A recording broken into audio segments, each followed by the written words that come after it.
All right, Mike Kelsey, tell me a little bit about your platform for your campaign for State Assembly.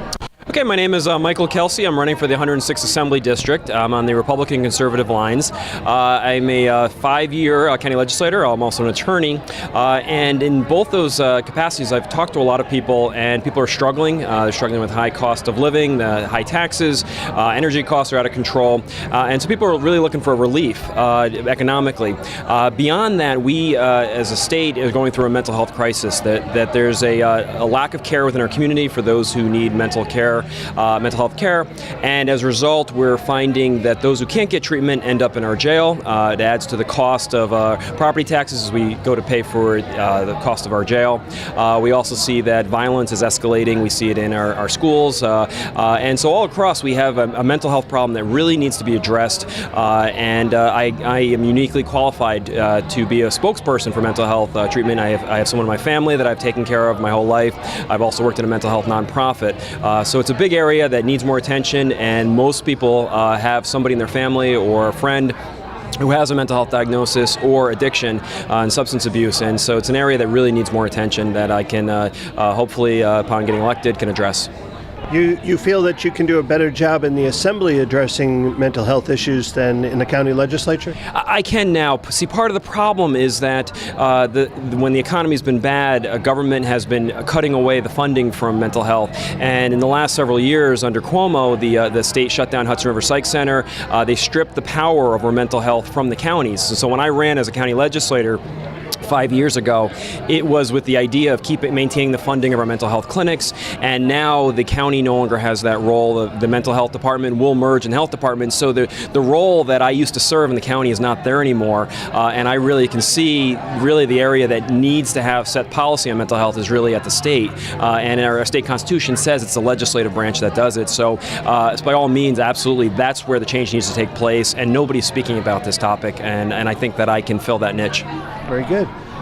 What other type of issues do you feel you can tackle better on the state side than on the county side? You look, there's a myriad of issues. I mean, on the one hand, as a county legislator, we see this whole issue of a lack of mandate relief, that so much of our county budget goes towards state programs that we're squeezed, and we have to stretch the amount of dollars that we have in paying for what we would call essential services, but the state calls optional. Sheriff, road patrols, you're looking at taking care of our roads, you're looking at senior services, and the mandate relief's not really coming. As somebody who's been in the county legislature, I can see where the areas are. I mean, for the most part, we need the state to stop micromanaging. Look at our jail. We have a capable sheriff who can determine where people are housed, and the state is micromanaging that. It's going to cost us the next couple years, building a new construction on the jail when there are space available that we could be using to house our inmates. That's one area where we need to focus on. The funding of our community college. We need to allow the county government to have flexibility in the spending, because they're well set. And the same with our local governments. They need to have, whether it's the towns and the villages or whether it's the school districts, they need to have flexibility in their schedule and within their budgets in order to revisit a lot of topics. And those are areas that those up in Albany don't seem to realize because they're detached and they're removed. As somebody who's represented local government, I've been on the front line. I've seen this. I go to all my town board meetings. I know what their issues are, and I can take that with me as a voice up in Albany and hopefully get them some relief. Last question. When you're going door to door, what kind of feedback, predominantly, what kind of feedback are you getting from constituents? It's very positive. I started knocking on doors in end of May, and I haven't stopped. I'm out there several hours each day, and it's a large district. It goes from the town of Poughkeepsie and Pleasant Valley straight up to the town of Ghent and village of Chatham up in Columbia County. The response is very positive when I speak to them. At first, there's a little bit of negativity in the direction that the state is going in.